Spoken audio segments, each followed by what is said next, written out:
Hello. In this video, you will learn how to turn on the camera and microphone in the Proficonf conference room.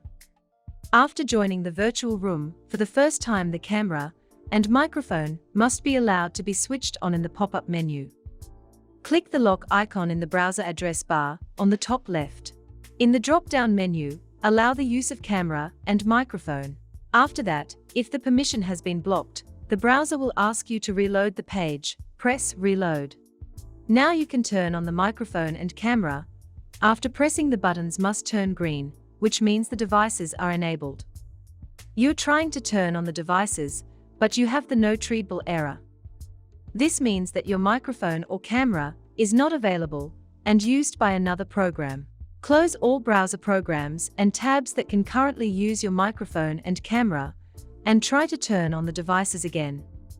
If you have several video or recording devices, you can switch between them. To do this, go to the Settings menu and in the Audio and Video tab select the right devices from the drop-down menu. Thanks for watching. Please subscribe to our channel and follow us on social media to see more updates.